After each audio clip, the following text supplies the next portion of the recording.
Hello, my name is Ali Carter. I'm the Managing Director of Mediate UK, and I'd like to talk to you today about financial disclosure. There's a lot of confusion around financial disclosure, why you have to do it, why you have to disclose things if you're not sharing them, and I'd like to explain those to you today. So we've written a guide, the ultimate guide to financial disclosure. We've tried to cover everything we can think of in there, every question we get asked, but this video is just going to give you a high level overview of disclosure and why you need to do it, why it's so important. So to get any type of legally binding agreement, whether it's a separation agreement, whether it's more likely to be a consent order, a financial consent order as part of your divorce, you have to do a disclosure. You can get divorced and not do anything with the finances. It's not recommended, but you can. But if you want a legally binding agreement, you have to do a disclosure.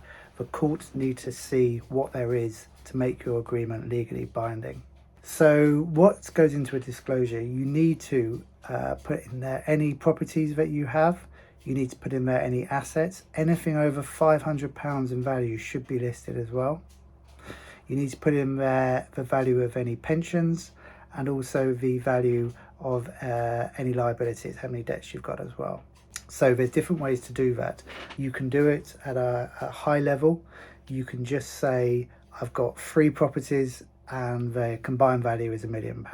You can say I've got assets and the total value of my assets is £500,000. So you can do it at a high level. The danger there is if it can't later be shown that you've included everything.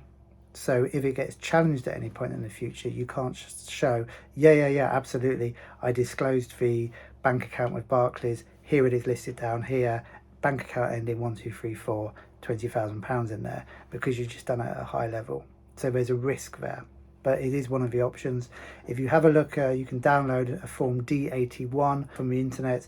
That is going to show you the information that the court need to grant your consent order, the minimum information required.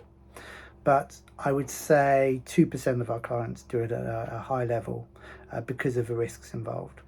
So the other option is to do it on something called a Form E. Again, you can download this from the government website. Just Google Form E, download it, have a look at the form. It's a bit of a weighty form. There's lots of proofs in there. If you're going to solicitors, you'll probably do it on a Form E. If you're going to court, you'll need a Form E if you're asking them to make a judgment for you. So the Form E goes into details on every part of your finances, and at the end of a form you will sign a statement of truth to say it's correct. If you're lying on a Form E, don't lie on a Form E, but if you are, then you could be in contempt of court. You could have criminal charges brought against you as well. So best be open and honest with your disclosure on a Form E. And the other option, and I think 80% of clients Mediate UK use our own spreadsheets. If you're using another service, if you're going through a solicitor or just doing it yourselves, you can use your own Excel spreadsheets, your own way of doing it, and this lists down all the information that the court need and that you need to be able to show that you've done a full disclosure. So one of the big concerns is that people, if they're saying, why do I need to disclose my pension? We've agreed we're not sharing that. And the reason you're doing that is you have to do that anyway to get a consent order. You have to show everything. But if you don't disclose an asset now, your consent order could be challenged at any time in the future. And so the job of your mediator, the job of your solicitor, or anyone who's acting for you, is to make sure that you are doing things correctly, legally, lawfully, and also where possible so that it can't be challenged. The one thing you want with a consent order is to have it all sorted, done and dusted. You know where you are financially, move on with your life. If you're constantly going back to court because things are being missed off or not disclosed, that's no way to move on.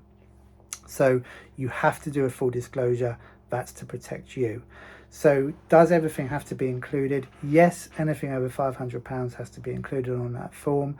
And then you need to agree it as well. And you can agree the disclosure between yourselves. You can agree the disclosure through mediation. You can agree it through your solicitors. If you are going to use mediation, even if you don't get anything agreed, anything at all on how the assets are going to be divided up, if you just agree this is what there is, that's still going to be an awful lot cheaper than doing the same exercise through solicitors completing Form Es and the like. So when you're looking at this, you've got to go through the 4 stages. If you look at the screen, there's a link to the 4 stages to a financial settlement. This is stage 1. You have to do a full financial disclosure. It covers you, it covers the other party, it makes sure that it protects the integrity of your agreement, and it makes sure that any agreement reached cannot be challenged at a later date. Have a look at our guide. I hope it's helpful. If you've got any questions on it, do give us a call, 0330 999 0959, or visit us at mediateuk.co.uk. Many thanks.